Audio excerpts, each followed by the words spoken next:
The movers carried the last of his boxes through the rusted iron gates, the creak of the hinges echoing in the cool morning air. Jacob stood there, hands shoved deep in his pockets, staring at the mansion that once held laughter, elegant dinners, and the kind of dreams that belonged in glossy magazines. Now, it stood weathered, its paint chipped, vines crawling up cracked walls, windows clouded by years of neglect. From the other side of the road, his ex-wife leaned out of her sleek new car, a smirk tugging at her lips. "Perfect for you, Jacob," she called, laughter dancing in her voice.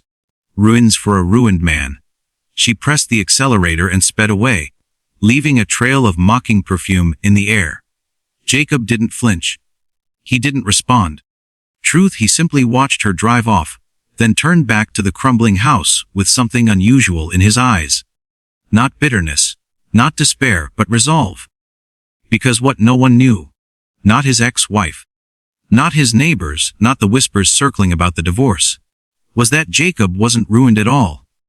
Hidden deep within his world was a secret, a 150 million.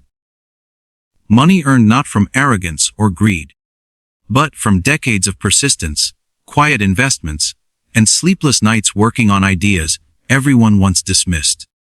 But Jacob wasn't a man who wore wealth loudly. He had built his fortune not to flaunt it, but to have the freedom to live on his terms. And as he stepped into the dust-filled entryway of the mansion, brushing his hand across the banister coated in cobwebs, he whispered to himself, "This isn't the end. This is the beginning." The town, however, thought otherwise. Neighbors gossiped that Jacob had lost everything in the divorce.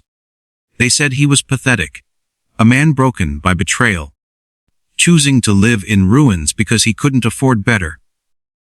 Even the grocery clerk, who once admired him, now offered pitying smiles. The whispers stung, but Jacob's heart had been trained to find meaning in silence rather than noise. Instead of wallowing, Jacob rolled up his sleeves.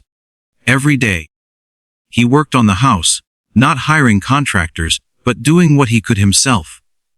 He scrubbed floors, fixed leaks, cleared out the overgrown garden. Neighbors laughed at the sight of him dragging broken furniture to the curb or hauling lumber in his old pickup truck.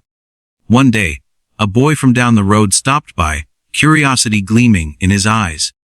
His clothes were ragged, his shoes torn. "Why are you fixing this place, mister? Everyone says it's worthless." The Jacob smiled, crouching down to meet the boy's gaze. Sometimes the things people call worthless just need someone who believes in them. Just like people. The boy blinked, words catching in his throat.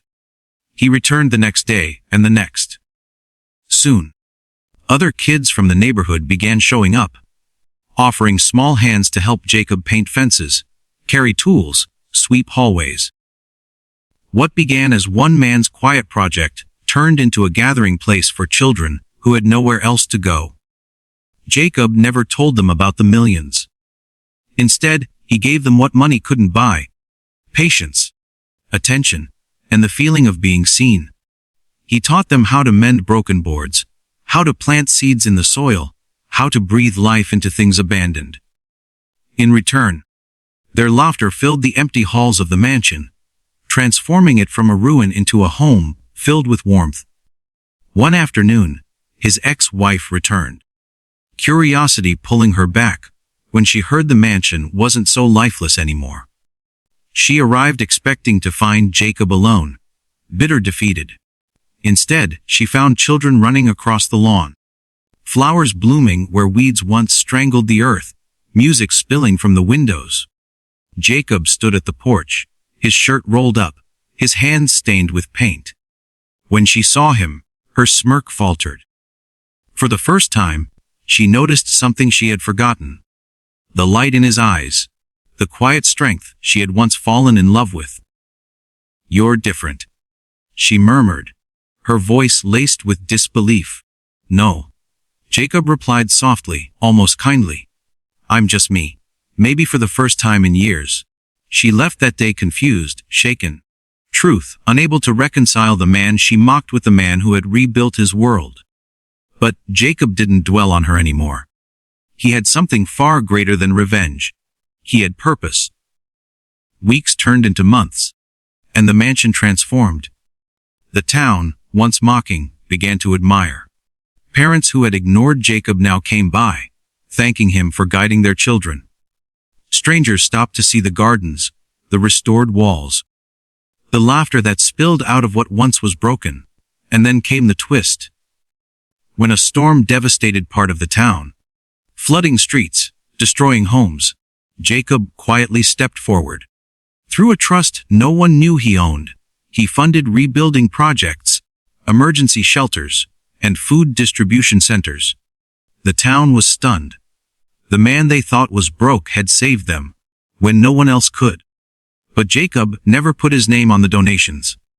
He watched quietly from his ruined mansion, now restored heaven, as families rebuilt their lives, as children smiled again, as kindness rippled through a place that had once pitied him. The same ex-wife who laughed at him now saw her own mansion, polished and grand, feel emptier than ever. She had chased glitter but lost gold. She had mocked ruins but missed the rebuilding. One evening, as the sun dipped behind the horizon, Jacob stood on his porch. Children gathered around, their laughter echoing against the walls that once held only silence.